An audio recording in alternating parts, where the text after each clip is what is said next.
வாங்கங்க, நமக்கு பச்சை பட்டாணி சீசன் வந்து ஆரம்பிச்சிருச்சு. ஒரு தடவை சாப்பிட்டாவே அப்படியே சாப்பிட்டுக்கிட்டே இருக்கணும்னு தோன்ற கல்யாண வீட்டு பந்தியில் பரிமாறுற பட்டாணி உருளைக்கிழங்கு போட்டு சூப்பரான ஒரு கூட்டு எப்படி பண்ணலான்னு பார்க்கலாம். அதுக்கு ஃபஸ்ட்டு பெரிய சைஸ் பல்லாரி வெங்காயம் எடுத்து அதை துண்டு துண்டாக வந்து கட் பண்ணி வச்சுக்கோங்க.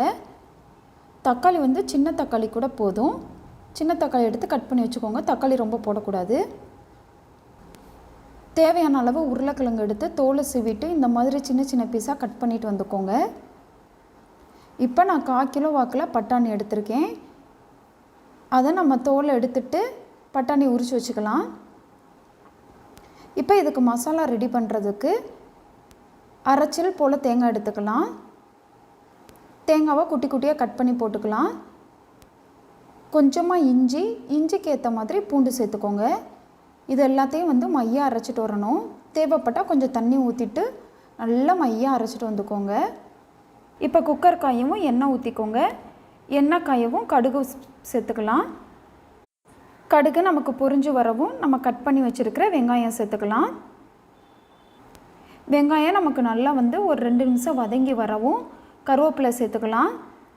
வெங்காயம் வந்து கொஞ்சம் சுருங்கி வர வதக்கினா போதும். இப்போ இதோட தக்காளி சேர்த்துக்கோங்க. தக்காளியும் நமக்கு நல்லா வதங்கணும். வதங்கி வரவும் ஃபஸ்ட்டு உருளைக்கிழங்கு மட்டும் சேர்த்துக்கலாம். ஏன்னா பட்டாணி முதயே சேர்த்திங்கன்னா அப்புறம் திருப்பி வேறு குக்கருக்கு விசில் விடும்போது குழஞ்ச மாதிரி ஆயிரும்.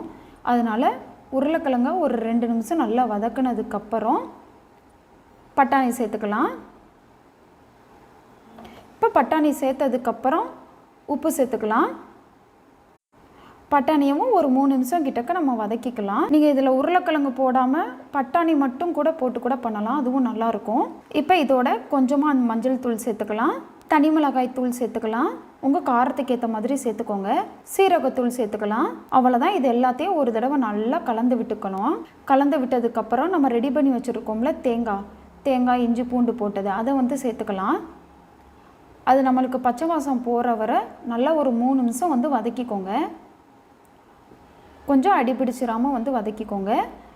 நல்லா வதக்குனதுக்கப்புறம் மிக்ஸி ஜார் அலசி கொஞ்சமாக தண்ணி சேர்த்துக்கலாம். நல்லா ஒரு தடவை கலந்து விட்டுட்டு உப்பு காரம் எல்லாமே செக் பண்ணி பார்த்துக்கோங்க. கூட குறையாக இருந்தால் போட்டுக்கலாம். எனக்கு ரொம்ப கெட்டியாக இருந்த மணிக்கு இருந்துச்சு, அதனால நான் இன்னும் கொஞ்சமே வந்து தண்ணி ஊற்றிக்கிட்டேன்.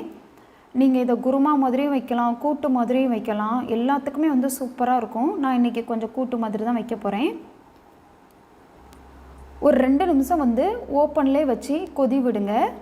2 நிமிஷம் நமக்கு நல்லா கொதி வர விட்டு இதோட கொஞ்சமாக வந்து கரம் மசாலா சேர்த்துக்கலாம். அது நல்லா வாசமாக இருக்கும். இது நான் வந்து வீட்டிலே அரைச்சி வச்சது தான். பிரியாணிக்கு இதான் போடுவேன். இந்த கரம் மசாலா யூஸ் பண்ணுறது எல்லாத்துக்குமே இதான் போட்டுக்கிறது.